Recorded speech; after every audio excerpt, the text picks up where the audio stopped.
Hoje nós vamos dar continuidade ao estudo do livro de Daniel, amém, irmãos? Hoje estaremos estudando o capítulo de número 2. Então vamos, dar então início ao estudo, amém? Glória a Deus. Então, irmãos, eu vou fazer inicialmente um resumo de Daniel, capítulo 2, dos versículos 1 a 18. Então nós vemos que em Daniel 2, Deus fala tudo o que vai acontecer através de uma estátua. Deus então revelou a Nabucodonosor uma linha do tempo, de tudo que iria acontecer desde o reino dele até o fim dos tempos. Então nós já estudamos lá no primeiro vídeo que não há contradição entre Daniel 2, versículo 1 e Daniel 1, versículo 5. Né? Em Daniel 1, Nabucodonosor ele estava reinando junto com seu pai, Nabopolassar. Né? Ele começou a reinar com seu pai no ano 605 a.C. Já em Daniel 2, Nabopolassar ele já está morto, e aí inicia o segundo reinado de Nabucodonosor no ano 603 a.C. Então, dessa vez, está reinando sozinho. Então, Nabucodonosor, então, ele teve um sonho e ele ficou perturbado, né, por causa desse sonho. Lá em Daniel 2, versículo 1, na versão Almeida Corrigida e Fiel, vai dizer o seguinte: E no segundo ano do reinado de Nabucodonosor, Nabucodonosor teve sonhos e o seu espírito se perturbou e passou-se-lhe o sono. O mesmo versículo na versão Almeida Revista Atualizada vai dizer o seguinte: No segundo ano do reinado de Nabucodonosor, teve este um sonho. O seu espírito se perturbou e passou-se-lhe o sono. Então, irmãos, Daniel, então, ele interpretou somente um sonho. Né? Essa expressão sonhos, que aparece lá na Almeida Corrigida e Fiel, ela pode se referir à repetição do mesmo sonho. Né? Mas trata-se de um sonho dado por Deus. Né? E aqui vemos, interessante que nós vemos aqui, é Deus interagindo com o pagão, né? Mostrando para ele a manifestação, né, da graça de Deus sobre a vida de Nabucodonosor. Né? Então é interessante essa interação entre Deus e Nabucodonosor. Né? Então essa agitação, né, que Nabucodonosor teve por causa do sonho era uma coisa compreensível, né? Porque Nabucodonosor ele percebeu que o sonho tinha a ver com o futuro do reino dele. E Nabucodonosor, então, ele entendeu que os deuses, eles queriam comunicar alguma coisa para ele.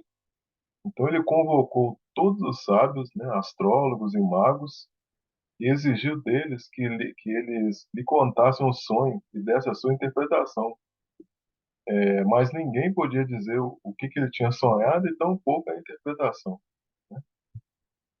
Aí Nabucodonosor, então, ele compreendeu então a importância, né, do sonho e por isso que ele resolveu testar então os sábios da Babilônia. Nabucodonosor, ele sabia do sonho, mas ele não queria compartilhar. Né? Ele não esqueceu do sonho. Nabucodonosor, ele era um rei sagaz, né? Um rei muito inteligente, esperto, e ele percebeu que os magos, eles poderiam inventar um sonho e interpretar para poder escapar da morte, né?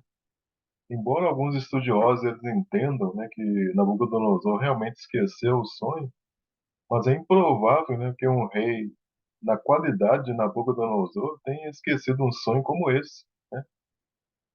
Então os caldeus eles disseram para Nabucodonosor, né, ó rei, vive eternamente. Diz o sonho aos teus céus e daremos a interpretação.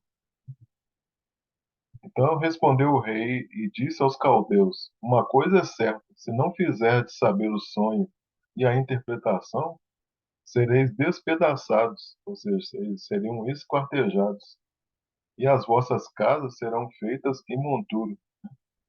Então Nabucodonosor ele ficou muito irado, né? Ele decretou a morte de todos os sábios, inclusive de Daniel e seus companheiros, né? Interessante aqui que os magos eles foram humilhados por Nabucodonosor, né? Mas tudo isso tinha por trás de tudo isso tinha a mão de Deus, né? Então Daniel e seus amigos eles não estavam nessa reunião, eles não estavam sabendo da ordem né, pois eles ainda frequentavam a escola. E como eles ainda eram recém-formados, eles não foram chamados na presença do rei junto com os outros. Então, o Daniel, então, ele falou com Arioque, né? Arioque era chefe da guarda do rei, né? Que tinha saído para matar os sábios, né? Então, o Daniel pediu uma audiência ao rei e o rei concedeu essa audiência. O rei, então, ele concedeu tempo a Daniel para que ele pudesse dar a interpretação do sonho. Então, o fato do recém-formado Daniel ter tido acesso à presença do rei mostra que Daniel já era conhecido, né, pelo fato de ter interpretado outros sonhos de outras pessoas. E Satanás, então, ele achou que tinha vencido, né, quando usou o rei para poder decretar a morte dos magos. Mas aqui, mais uma vez, né, a gente vê a mão de Deus, né, prevalecendo sobre essa situação, né? Interessante aqui é que Satanás, para poder matar os quatro jovens judeus, né, ele abriu mão dos seus magos, que também seriam mortos, né? Então a gente vê aqui a importância que esses quatro jovens tinham para Deus, que Satanás ele abriu mão dos seus magos, né, que eles também seriam mortos, né? Então isso mostra aqui, né, o valor desses quatro jovens perante Deus. E Daniel então ele foi para casa, né, e fez saber o caso a seus companheiros, para que pedissem misericórdia a Deus sobre esse segredo. Agora em Daniel 2:4 até Daniel 7:28, esse período, né, essa parte do texto, ela foi escrita em aramaico, ou caldaico, que era a língua do comércio e da diplomacia da época, né? Já o restante de Daniel, ele foi escrito em hebraico, né? Então, como é que eu sei que a partir de Daniel 2:4 foi escrito em hebraico, né? A própria Bíblia vai dizer, Daniel 2:4 diz assim: E os caldeus disseram ao rei em aramaico: Ó rei, vive eternamente. Diz o sonho aos teus servos e daremos a interpretação, né? Então a gente vê aqui que o próprio texto vai dizer que os caldeus falaram em aramaico, né? Então subentende-se que a partir de Daniel 2:4 o texto ele foi escrito em aramaico, né? E essa expressão, ó rei, vive para sempre, era comum entre eles, né? E demonstrava assim respeito e enfatizava o seu valor como líder, né? Significava o seguinte, que ele, né, Faraó, seria um homem tão bom, né, que ele nunca deveria morrer, né?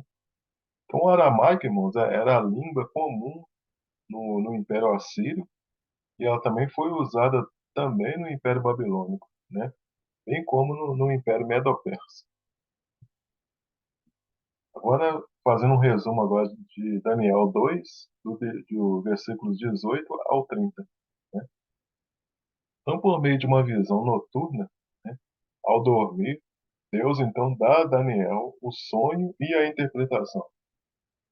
E Daniel então ele louvou ao Senhor por ter lhe dado a interpretação do sonho, né? Daniel capítulo 2 de 20 a 22 diz o seguinte: falou Daniel dizendo: Seja bendito o nome do Deus da eternidade à eternidade, porque deles são a sabedoria e a força, e ele muda os tempos e as estações. Ele remove os reis e estabelece os reis. Ele dá sabedoria aos sábios e conhecimento aos entendidos. Ele revela o profundo e o escondido. Conhece o que está em trevas e com ele mora a luz. Então, esses versículos aqui, irmãos, nos mostram que o principal personagem desse capítulo 2 é o próprio Deus, né? Então, os personagens principais não eram Daniel, nem Nabucodonosor, nem os amigos de Daniel, mas o personagem principal desse capítulo 2 é o próprio Deus. Então, Daniel 2, versículo 23 diz o seguinte: O Deus de meus pais, ó Deus de meus pais, eu te dou graças e te louvo porque me deste sabedoria e força, e agora me fizeste saber o que te pedimos, porque nos fizeste saber este assunto do rei. Interessante aqui que Daniel, né, ele incluiu seus três amigos no seu cântico de louvor, né? Porque eles haviam dividido com ele o fardo da oração. Quando ele diz aqui no versículo, e agora me fizeste saber o que te pedimos, né? porque nos fizeste saber este assunto do rei. Daniel 2:25 vai dizer o seguinte: Então Arioque depressa introduziu a Daniel na presença do rei e disse-lhe assim: Achei um homem dentre os cativos de Judá, o qual fará saber ao rei a interpretação. Aqui, irmãos, Arioque ele está tomando os créditos para si, né? Ocorre que quem tomou a iniciativa de falar com Arioque foi Daniel, né? Mas Arioque ele toma para si os créditos, né? E Daniel, então, ele foi para sua casa, né? Fez saber o caso a Ananias, Misael e Azarias, né? Os seus companheiros, e eles pediram misericórdia a Deus sobre este mistério, né? A fim de que Daniel e seus companheiros não perecessem, juntamente com o restante dos sábios da Babilônia. Daniel, então, ele percebeu que a sabedoria humana era insuficiente para poder atender à exigência do rei, né? Então, nós aprendemos aqui que, diante de um problema sério, nós precisamos buscar a Deus, se possível, em jejum, oração e junto de pessoas que possam nos ajudar no propósito, né? Junto de pessoas que tenham a mesma visão. Então, foi revelado o segredo a Daniel numa visão de noite, né? Daniel 2, versos 19 diz: Então foi revelado o mistério a Daniel numa visão de noite. Então Daniel louvou o Deus do céu. Mas há um Deus no céu, o qual revela os mistérios. Ele, pois, fez saber ao rei Nabucodonosor o que há de acontecer nos últimos dias. O teu sonho e as visões da tua cabeça que tiveste na tua cama são estes. Então essa expressão aqui, os últimos dias, né, está se referindo aqui ao final dos tempos, né? Então, em Daniel, irmão, nós temos aqui o futuro profético, né? Desde os dias de Daniel até o reinado de Cristo, né? E Daniel, ele não negou, né, possuir qualquer, ele negou, aliás, possuir qualquer habilidade natural ou mágica, né? Atribuindo tudo, né, toda a revelação que ele teve a Deus. Amém, irmãos? Então, agora, irmão, vou compartilhar aqui com os irmãos, né, a questão da interpretação do sonho, né? Da visão que Nabucodonosor teve e a interpretação do sonho. Só um minutinho que eu vou compartilhar com os irmãos aqui uma tela. Só um minutinho. Vou compartilhar com os irmãos aqui. Só um minutinho. Estou compartilhando aqui com os irmãos. Só um minutinho.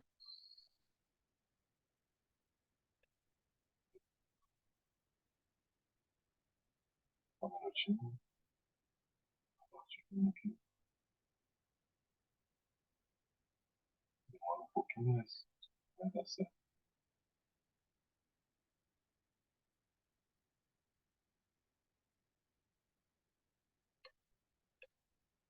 Então, aqui está, irmãos, né?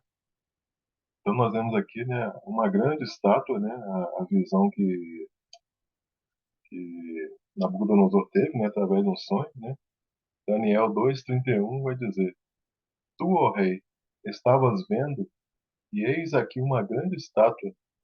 Essa estátua que era imensa, cujo esplendor era excelente, e estava em pé diante de ti, e a sua aparência era terrível. E aqui agora, próximo slide. Só um minutinho. Assim, isso. Então nós temos aqui, irmãos, a cabeça de ouro, né? A cabeça de ouro, né? Daniel 2:32, que vai dizer: a cabeça daquela estátua era de ouro, né? Representava aqui o Império Babilônico. 2:37 diz: Tu, ó rei, és rei de reis, pois o Deus do céu te tem dado o reino, o poder e a força e a majestade. E onde quer que habitem filhos de homens, animais do campo e as aves do céu, ele os entregou na tua mão. Tu és a cabeça de ouro. Então nós temos aqui a revelação da cabeça de ouro, que era a Babilônia, né? A Babilônia, ela imperou durante entre os anos 606 e 538 a.C., né? Agora nós temos aqui o peito e os braços de prata, né? Daniel 2:32, né? o seu peito e os seus braços de prata. Né? E o 2:39 vai dizer: e depois de ti se levantará um outro reino inferior ao teu. Aí vai ser o Império Medo-Persa, né? Cujos personagens principais eram Ciro e Dario, né? Que foi do ano 538 a 331 a.C. Então, o Medo-Persa, né? Por isso que tem dois braços de prata, né? Porque era o Império Medo-Persa. Ventre e coxas de cobre, né? Daniel 2:32. O seu ventre e as suas coxas de cobre, né? Um terceiro reino, 2:39, né? E um terceiro reino de bronze, o qual dominará sobre toda a terra. O interessante aqui, irmãos, que não traz a informação do Império Grego dividido em quatro partes. A gente vai ver isso lá na frente, lá em Daniel 7, né? O destaque aqui é apenas para o Alexandre o Grande, né? E o Império Grego ele reinou de 331 a 168 a.C. Pernas de ferro e pés em ferro e barro, né? Então nós temos aqui, né? Só um minutinho aqui que eu vou tentar mover aqui. Um minutinho. Daniel 2:33, né? As partes de ferro e os seus pés em parte de barro e ferro, né? 2:40. E o quarto reino será forte como o ferro. Aqui está falando do Império Romano, né? Pois como o ferro esmiuça e quebra tudo, como o ferro quebra todas as coisas, ele esmiuçará e quebrantará. 2:41.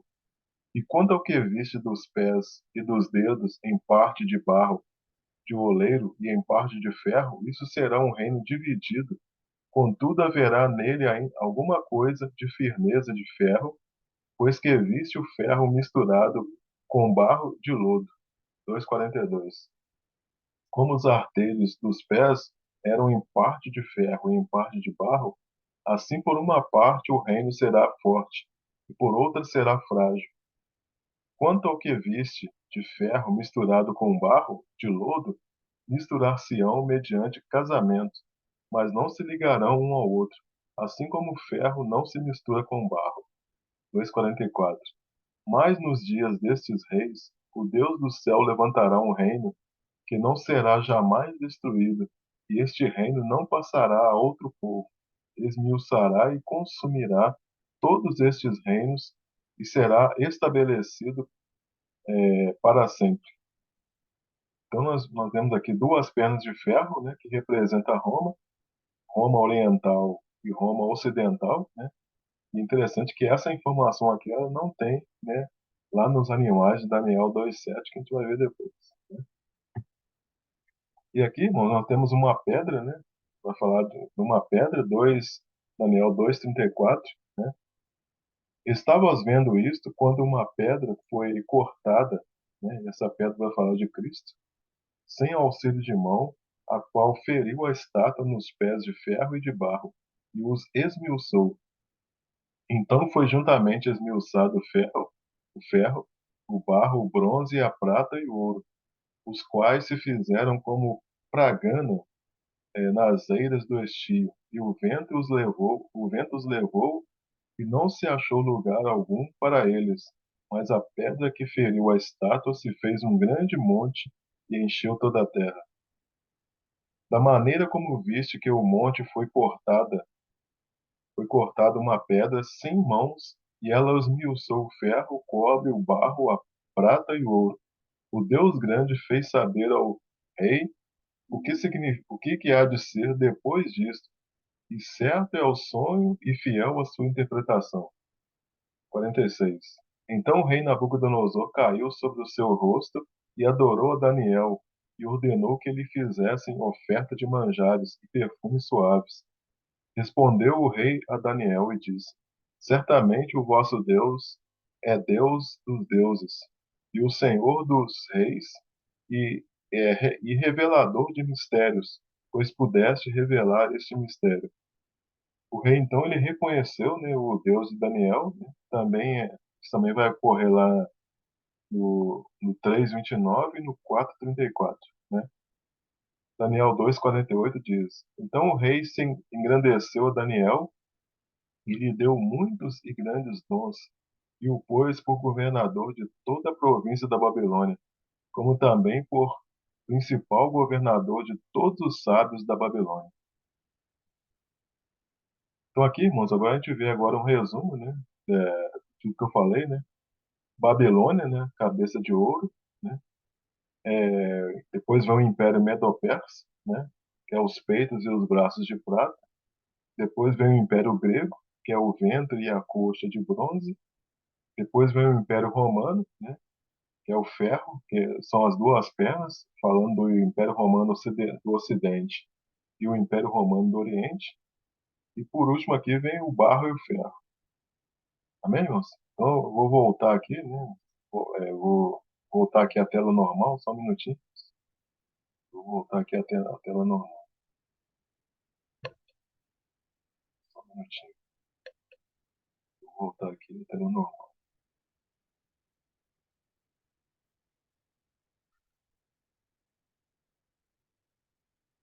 um minutinho.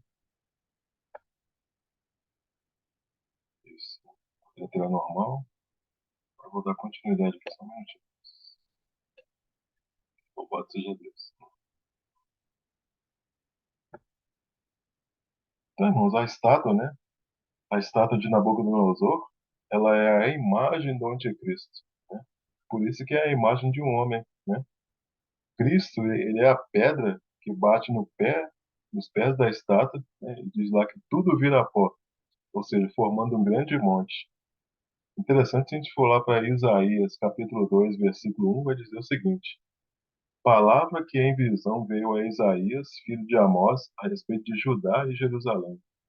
Nos últimos dias acontecerá que o monte da casa do Senhor será estabelecido no cimo dos montes, e se elevará sobre os outeiros, e para ele afluirão todos os povos. Então, aqui Deus dá a Isaías uma parte da visão, né? Mas Deus deu para Daniel a visão mais completa, né? Daniel, então, ele viu uma pedra que bate nos pés da estátua, né? E se torna ali um grande monte, né?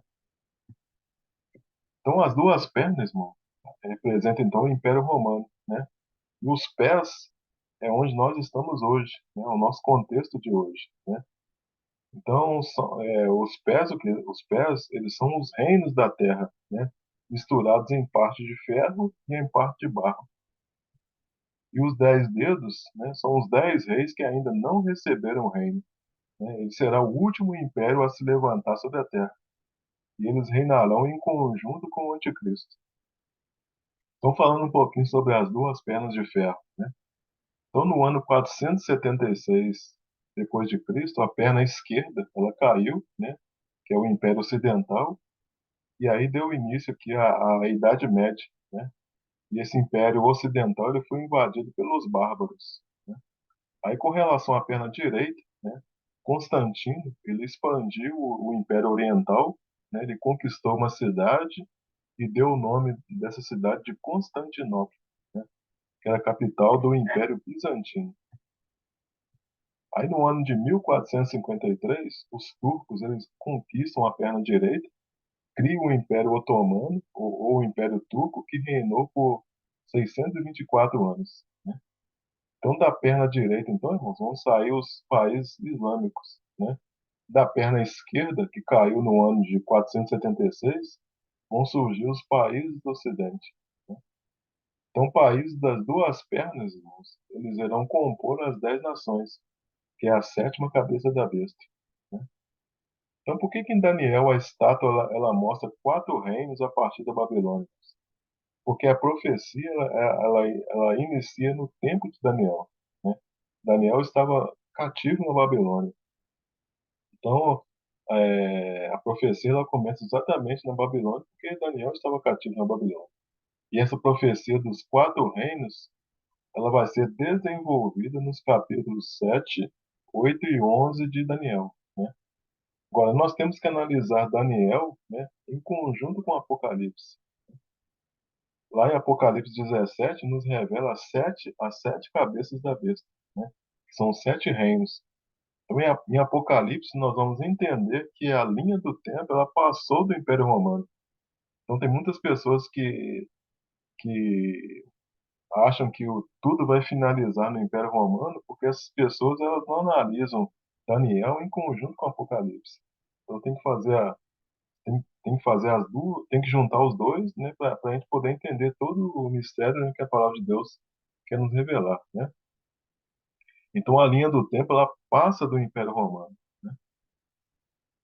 Lá em Daniel 2:44 vai dizer o seguinte: ó, mas nos dias desses reis, o Deus do céu levantará um reino que não será jamais destruído, e este reino não passará a outro povo, esmiuçará e consumirá todos esses reinos, mas ele mesmo subsistirá para sempre. Então, Daniel, já no finalzinho do capítulo 2 ele vai profetizar sobre um reino que vai se levantar, né, e que jamais será destruído, que está falando aqui do reino milenar de Cristo. Amém, irmãos? Então, aqui a gente finaliza, então, a explicação, né, do capítulo 2. Né? Espero que os irmãos tenham entendido. A gente finaliza aqui o estudo do capítulo 2. Qualquer dúvida, os irmãos podem postar nos comentários, né? E eu peço que se você gostou desse vídeo, deixa aí seu like, né? Se você ainda não é inscrito no canal, se inscreva no canal. Obrigado a você que assistiu o vídeo até o final, né? E fiquem aí todos na graça e na paz de nosso Senhor e Salvador Jesus Cristo. Amém, irmãos? Glória a Deus.